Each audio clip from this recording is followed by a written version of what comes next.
In the early 1970s, a running boom which has since swept the Western world started in the United States. There were many factors in the American running phenomenon. Frank Shorter's Olympic marathon gold medal at Munich in 1972, Dr. Kenneth Cooper's famous book, Aerobics, the ever-increasing incidence of heart disease, and a new general consciousness about health and fitness. Apart from Shorter's Olympic marathon success, the other factors are equally relevant in Australia. And now we too have a world marathon champion in Rob de Castella, a man whose deeds have inspired hundreds of thousands of Australians to get out into the parks, onto the roads and run. If America was a nation on the run, so to speak, in the 1970s, Australia's definitely in step and on the run in the 1980s. And we're better to start a series on Australian fun runs than the national capital, Canberra, a city which now boasts Rob de Castella as a resident.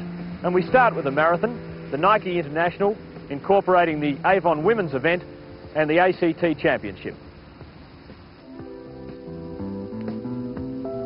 Canberra is a city of many faces, although some see it as simply the city of politicians or public servants.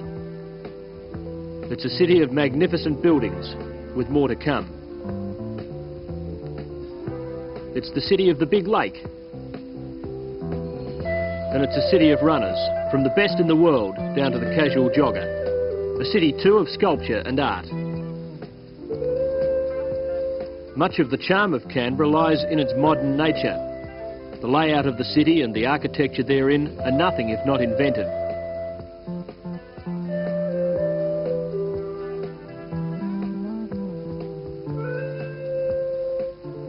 Almost everywhere you look in Canberra, there's something interesting to see.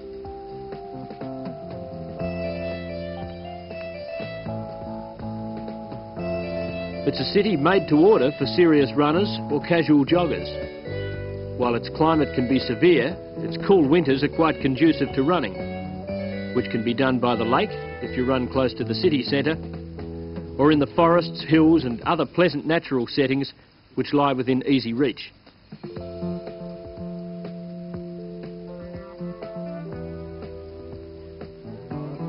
Canberra, a city built modern, but in a natural setting.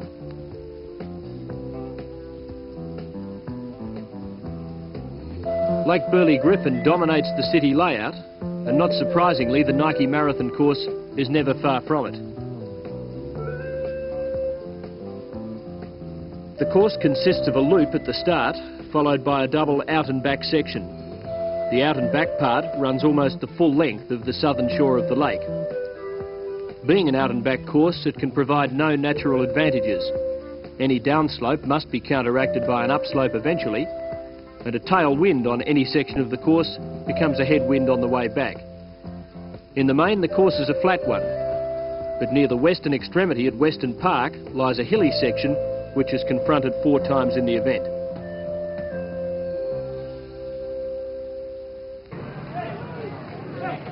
Well, this is the Nike International Marathon. For my sake, I'm pleased to say it's the only marathon in this series. The Nike's existed now for 5 years, and in that time it's earned a reputation for great friendliness, tremendous organisation and a good fast course in national capital conditions which generally are favourable for distance running. Well, 26 miles and 385 yards, or 42.2 kilometres to go. We'd better get to it. There's something about the start of a marathon, a combination of the excitement that comes from being in a large group with a common purpose, expectation of what might be achieved in the ensuing hours, and a nervousness at how bad it may feel at certain stages. There are about 1,250 starters, and over the next 6 hours 10 minutes, 932 of them will complete the journey. The men and women start separately and their courses join after about a kilometre. And this course is about the only hiccup for the day. The starting guns don't fire simultaneously, and at the end of the event, the women's times have to be increased by 11 seconds. In 1984, the use of an army cannon will solve that problem.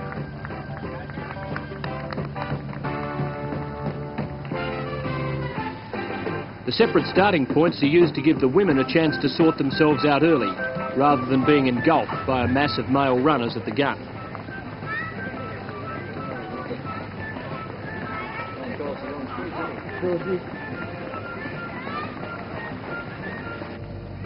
It doesn't take long for the top runners to sort themselves out. There's no point in competitors who are not fast enough or are underprepared making a glory dash early in a marathon. There's a strong local contingent with Gary Hand in the red and black stripes and Colin Neave sitting in behind the pack, both expected to do well. Derek Frood, who won last year, is there too. He's a New Zealander but lives in Canberra.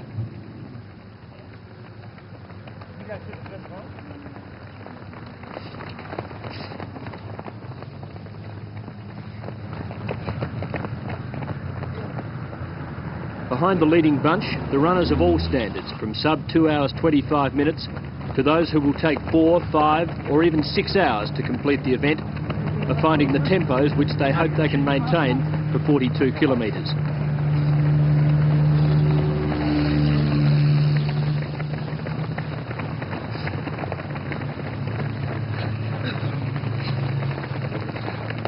Leading the Avon Women's in the early stages is New Zealander Nairi Drake, who was hoping to set a Canberra record and to post a personal best by going under 2 hours 40 minutes.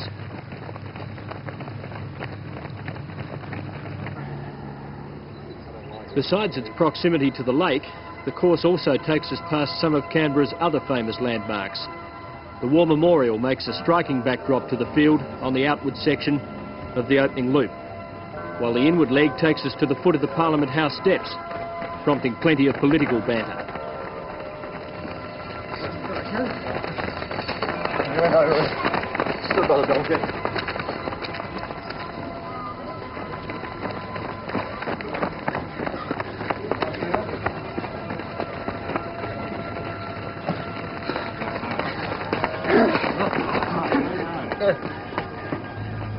Really good to see you.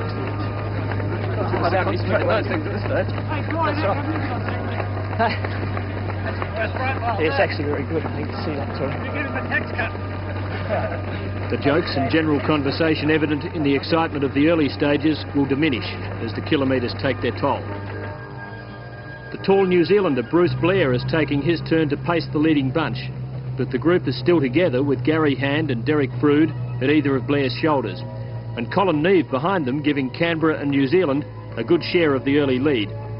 Also in touch are New Caledonian Elaine Lazar and Victoria's Sean O'Flynn.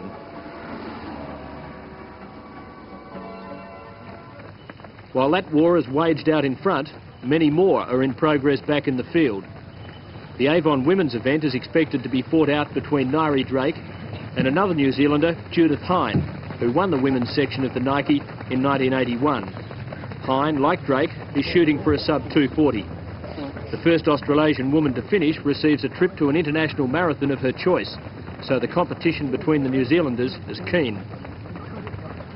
And while that type of prize helps to motivate the front runners, what is it that has prompted the many hundreds who will win nothing today to run the marathon?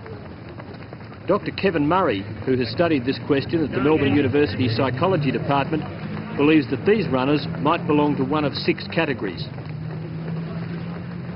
The first type is the sportsman type, who I think is probably, whose participation is probably the one you'd predict most in the marathon, is a person who's pursued various competitive physical sports most of his or her life and finds the marathon a natural outlet of that. But these people are interesting to a certain degree in that they've pursued competitive sports and are growing old and find that they can no longer coordinate themselves as accurately as they could before, so they find running in the marathon especially a very suitable sport for their age. The second type is a type which I call the repossessed, who are people who have been very successful in life in the various achievements they've pursued, especially their work achievements, but find that the excitement of their achievements is waning a little, so they choose something very different in pursuing a physical pursuit like the marathon.